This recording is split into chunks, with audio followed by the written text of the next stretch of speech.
back to Recently Played, and welcome to part 2 of my top 50 albums of 2020 series. Let's get right back into it. So again, before we get started, I just want to say that these are my personal favorites, so don't take these rankings too seriously. I just want to have some fun and talk about some music. Let's get into it. Alright, and here we go. At number 40, we have No by Boris. The undefinable Japanese rock legends Boris returned in 2020 with their 26th studio album titled No. And they wrote, recorded, and produced this album all within the span of a few months while in isolation. Now, I want to be clear that I didn't call them undefinable just to sound cool. They are literally a very difficult band to define. If you go through their discography, you'll be met with a wide variety of different genres and styles. They make it clear to their listeners that they refuse to be boxed into a certain sound. And ironically, No, for me, is a delightful listen because of how definable it is.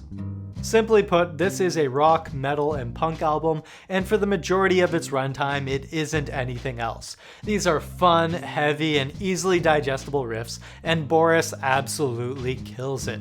If you want a noisy, straightforward, heavy album, free of gimmicks or trends, then you are guaranteed to have a good time with this one. I found myself having a lot of fun with the parts of this album that are just so textbook metal. And on paper, this album comes off as being maybe a little uninspired, maybe something that I wouldn't normally get too excited about, but there's a nice artistry to the sound of this release. I love the unrefined and dirty sound of the production and mixing. It sounds very raw and genuine and gives this album a great sense of energy. There's a nice boomy, live off the floor quality that kind of makes you feel like you're there with them in the room. Maybe it was the result of the whole album being put together quickly, but I think it really worked out in their favor. Boris is a tight enough band that they can make just jamming out a mesmerizing experience. It kind of had me rocking out in the same way that I did when I was a kid and I first discovered Metallica or Black Sabbath or Guns N' Roses or Rage Against the Machine or what have you. So if you have fond memories of listening to artists along those lines or jamming out to heavy riffs with your friends, then I think that No by Boris will put a smile on your face. Alright, at number 39, Miss Anthropocene by Grimes. So this album comes across to me as a declaration of Grimes' artistic identity, and it also has this mixtape quality to it in that we hear a variety of different tracks that all fall under her stylistic umbrella. We get some electronic music reminiscent of her earlier albums, we get some mainstream leaning pop and EDM, and of course we get tracks that reflect her admiration of everything sci-fi, dystopian, and cyberpunk. I was always more of a fan of her minimal electronic music, so naturally, tracks like I Adore You or her 2019 single Violence were more my thing, but I was caught off guard by how much I ended up liking track 3, Delete Forever, which is a beautiful track, even though it's not the first thing that comes to mind for me when I think of Grimes. I liked the fun and youthful energy of track 5, 4 AM. I think it has a very rewarding chorus, and I got a lot of the same kind of childlike, rebellious energy from track 7, My Name is Dark. For some reason, listening to Grimes will sometimes make me think of her as this leader of possessed demon children about to wreak havoc on society. But overall, yeah, I think it definitely gives you a pretty good idea of who Grimes is and what she's all about in a neat and accessible package. There are a lot of memorable tracks individually on this album, and it didn't strike me as being much of a full album experience, hence why I said it kind of has a mixtape quality to it. I could call it a bit disjointed, but I don't think that it is deserving of that negative connotation. It's a fun and engaging listen, and it lends itself quite well to cherry picking 1 or 2 tracks at a time that you want to listen to. I found that after my first initial playthrough, I would go back and listen to 1 or 2 certain tracks that I wanted to hear and then put it down, and I kept on doing that for certain tracks until I could just listen to the whole album again, and I think that was a pretty cool experience to have with an album. Okay, at number 38, Underneath by Code Orange. This one was a very fun and refreshing metal album with a lot of flair. I like how Code Orange subtly combines their music with a lot of other things, but it never feels like they are deviating away from their genre or style. The addition of elements that you wouldn't normally find in a metal album only seem to make this album more metal. This is undeniably a metal album, and Code Orange is undeniably a very good thrashy metal band. We get proggy odd time signatures, a nice mix of heavy and clean vocals, and also a nice mix of overwhelming moments with some more simple driving ones where they leave some space open, and at its core, this is quite a well-rounded album. But for me, what really makes this album shine is its stylish production. Many times throughout the album, the production kind of comes off as another instrument in the band. It almost sounds as if they have a DJ accompanying them and remixing them live. And that sounds like it could be gimmicky or kind of lame, but they really make it work. The addition of electronic sounds is always quite tasteful, and we don't get any uncalled for dubstep breaks. There's a lot of fun editing and sound design going on here. I like the splicing and cutting to silence, and there's some really cool and crazy vocal manipulation.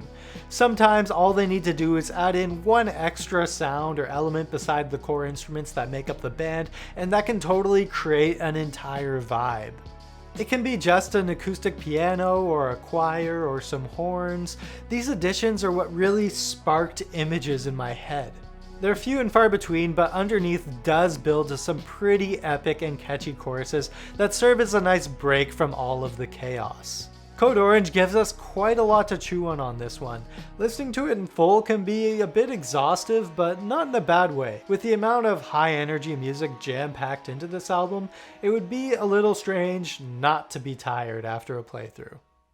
Okay, number 37, Healing is a Miracle by Julianna Barwick. The first thing I can say is that Healing is a Miracle is a very apt name for this album.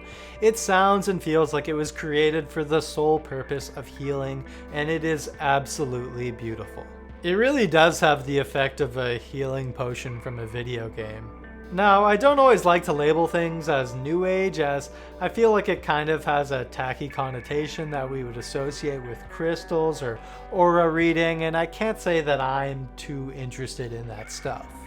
But I do feel quite strongly that you do not have to be into New Age stuff to enjoy the music. You don't necessarily have to meditate to appreciate meditative music. I think anyone can enjoy this stuff if they look at it for what it is. Pleasing sounds that make you feel good. But Healing is a Miracle is not the same thing as your ordinary New Age playlist that you would hear at the spa or the yoga studio. There is still a lot of dramatic tension here. If we exclude the mildly chaotic track Flowers, this album feels like the calm after the storm, but the pain that it left behind is still very much there. There is a lot of looming pain and sadness throughout these tracks, and to me, I get the sense that this is an album about processing all of those feelings. Another thing that sets this album apart from your typical New Age release is that there is still a lot of inventiveness to the production. We're given just enough different kinds of sounds and textures to keep it interesting, while still keeping it coherent at the same time. I love Julianna Barwick's heavy use of vocal layers. She sounds nothing short of angelic. Maybe not the depiction of angels that we're used to seeing, more so the really epic trippy ones. This is a very tight ambient album. It kind of ends before I want it to, but it isn't a difficult album to listen to 2 or 3 times in a row in a single sitting. I mentioned last time that some albums are perfect for just slowing way down, and it certainly also applies to this one. Okay, at number 36, I Let It In and It Took Everything by Loathe.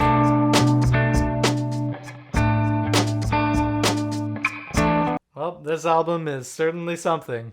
Listening to it is quite a journey. This is a very dynamic album, to say the least. To generalize it, I would say that this is half a metal album, half melancholic rock album. What I do enjoy about this release is just how emotional it is across the board. Some metal is great to throw on when you're hanging out with friends or driving and you just want to jam out to something fast and heavy, and there's nothing wrong with that, but this is not one of those albums. The heavy moments are horrific and traumatizing, almost anxiety-inducing, and the lighter moments are desolate and gloomy. Sometimes I find myself getting turned off by some metal bands because they forget about stuff like this. It's not always about who has the fastest guitar sweeps or double bass drum patterns or who has the heaviest breakdowns. For a lack of a better word, I think that good metal needs an element of soul to it, as is with any other kind of music. And I think that Loathe balances out this marriage between the technical and the emotional very well. The heavy, progressive parts of this album are very tight, and their tones all reflect this dismal, industrial mood of the album. Judging them as a metal band, I think I'm most impressed by Loathe rhythmically. There's some really wonderful bass and drum playing throughout this record that has this nice crunchiness to it that you can feel inside. As I said before, sonically this album is a lot. It's not for the faint of heart, and it's not always a comfortable listen, but it is well structured and well spaced out. The intense moments are spread out between ambient breaks or lighter tracks that help the album play out better in full.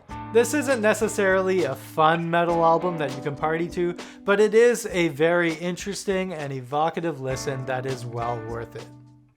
Okay, at number 35, Heaven to a Tortured Mind by Yves Tumor. Singer slash songwriter slash composer slash producer Sean Bowie, aka Yves Tumor, is very good at catching you off guard with his experimental music that knows no bounds. Simply put, Yves Tumor's 2018 album Safe in the Hands of Love is a lot of things. But among those things are some really striking indie rock tracks, and back then I remember being a little confused by this. Even though I quite liked the album, part of me felt like it was maybe a bit unnecessarily disjointed. But that's cool. Yves Tumor makes it clear that they make weird music, and when listening to their work, we should expect the unexpected. And this is why their latest album, Heaven to a Tortured Mind, caught me off guard all the more. This album is way more accessible and listenable than anything Yves Tumor has released. I mentioned that there were some very strong moments of indie rock on the last album. Well, this is an entire album of just those moments.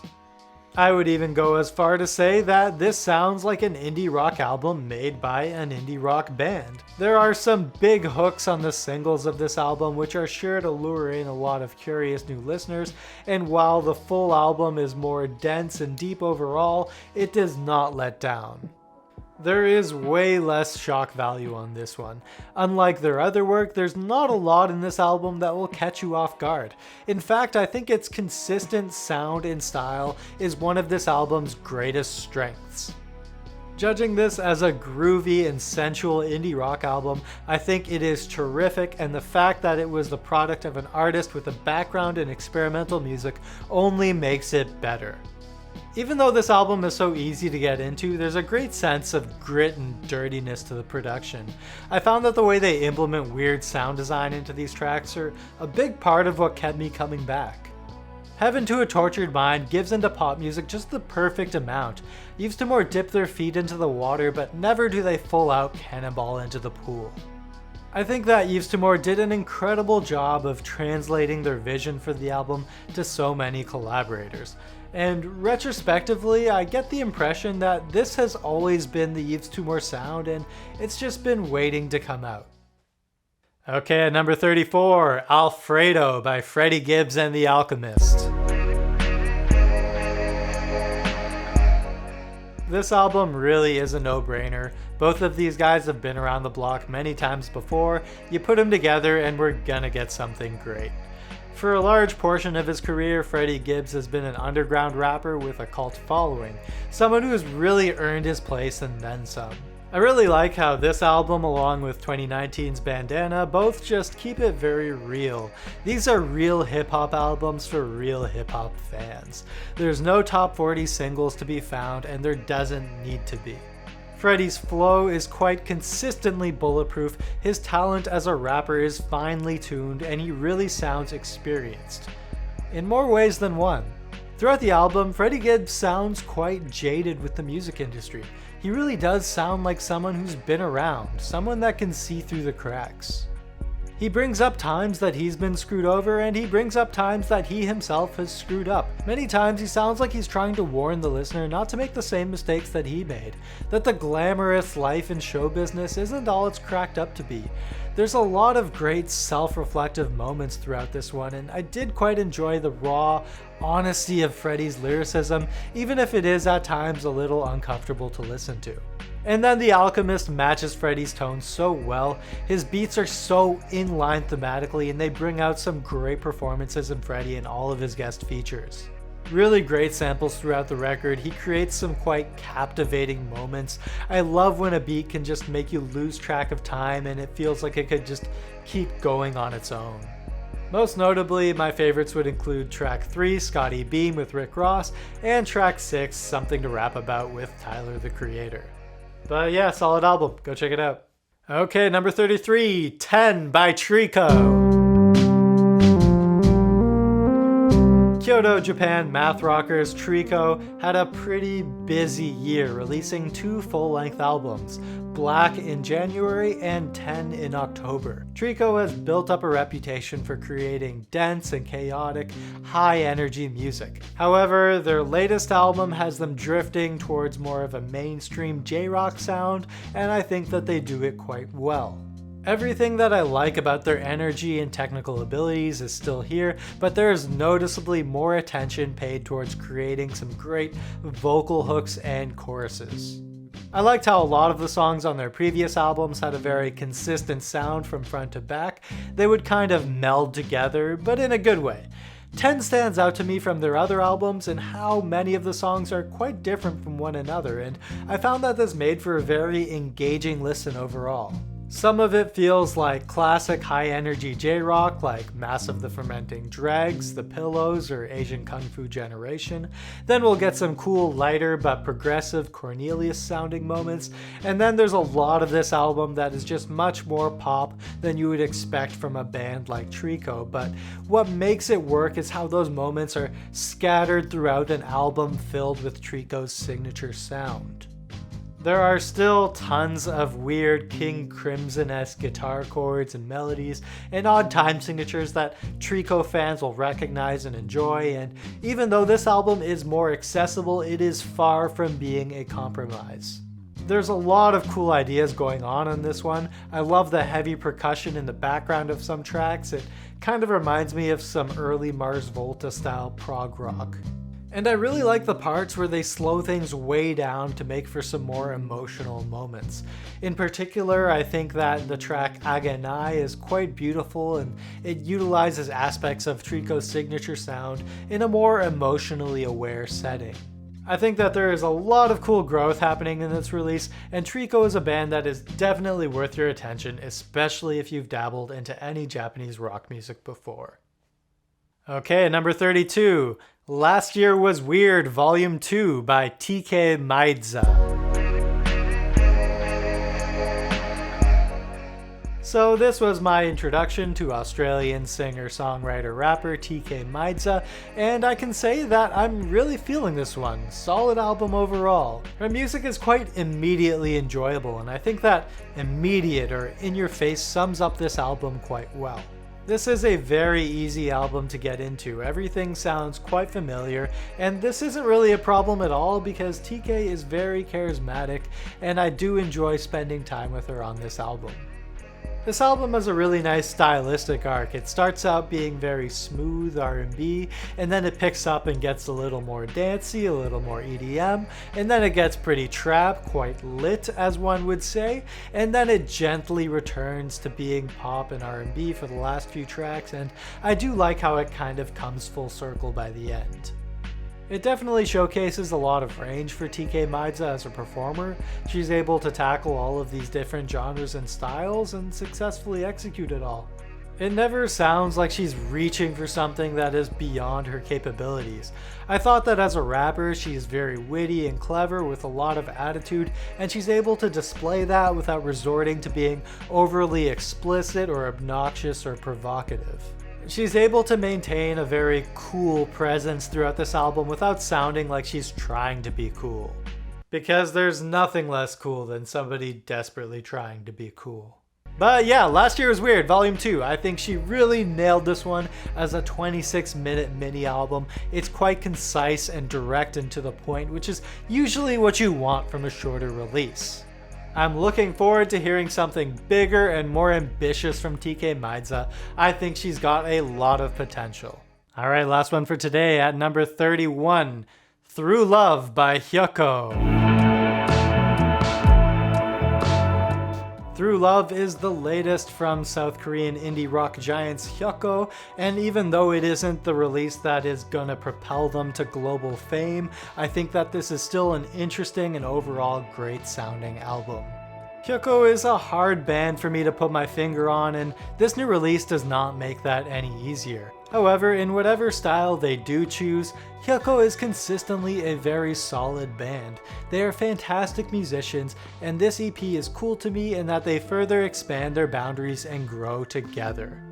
There's some great loungy, almost Shibuya style rock, we get some cool kind of minimal indie rock, some shoegazy alternative, and one track that borders on being a Beatles tribute. It's cool to see a band that started out as a solo project kind of take a step back to explore some new territory together. Through Love sounds like anything but a solo project. There's some really wonderful, warm production throughout this album. They really try to create some interesting sounds and textures on this one, whereas before, I felt like they kind of came off as more of a straight up rock band, albeit a very solid one.